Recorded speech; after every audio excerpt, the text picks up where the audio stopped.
అంబేద్కర్ గారి 68వ వర్ధంతి సందర్భంగా మరి ఆయన చేసిన సేవలకు ఎనలేని సేవలకు ఈరోజు మనము ఆయనకు చిన్న సేవని మనం చేసేది.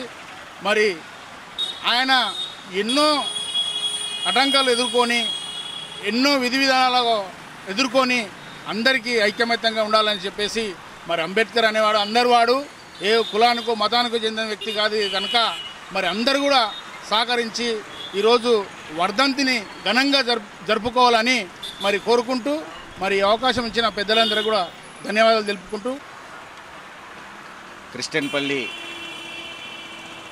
కృష్ణన్పల్లి గ్రామంలో వార్డులో 10th వార్డు యందు డాక్టర్ బాబాసాహెబ్ అంబేద్కర్ 68వ వర్ధంతి సందర్భంగా ఆయన చిత్రపటానికి పూలమాల వేసి మరి అదేవిధంగా జ్యోతులు వెలిగించి ఘనంగా నివాళులు అర్పించడం జరిగింది. దేశంలో రాష్ట్రంలో ఇవాళ కుల వ్యవస్థ అంటరానితనం కుల నిర్మూలన జరగాలని ఎంతో కార్యక్రమాలు చేసిన చరిత్ర బాబాసాహెబ్ అంబేద్కర్ గారికి ఉన్నది.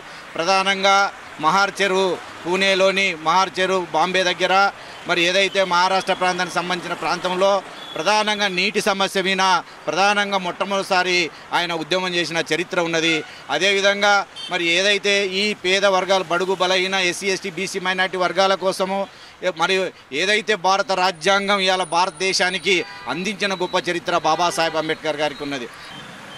ఆయన రచించిన మరి రాజ్యాంగాన్ని ఈరోజు బడుగు బలహీన వర్గాలు అందరూ మరి ఆర్థికంగా కానీ రాజకీయంగా కానీ అన్ని విధాలు ఎదగడానికి ఎంతో దోహదపడుతుంది. ఆ రాజ్యాంగ పుణ్యమే ఈరోజు ప్రతి ఒక్కరూ మరి అది మన ఉన్నత పదవులు కానీ ఉద్యోగాలలో కానీ సామాజికంగా కానీ ఆర్థికంగా కానీ ఈరోజు ప్రతి ఒక్కరు ఎదుగుతుంటారంటే మరి ఆయన గారి రాసిన రాజ్యాంగం స్ఫూర్తిగా అందరం ముందుకు తీసుకెళ్ళాలి.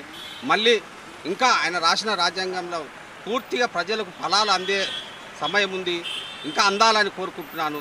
మరి ఆయన యొక్క ఆశయాలను అందరము సమిష్టిగా కలుసుకుంటూ మరి కుల మత భేద వర్గాలు ఏవి లేకుండా కలుసుకుంటూ మరి ఆ ఆశయాలను ముందుకు తీసుకోవాల్సిందిగా కోరుతున్నాను.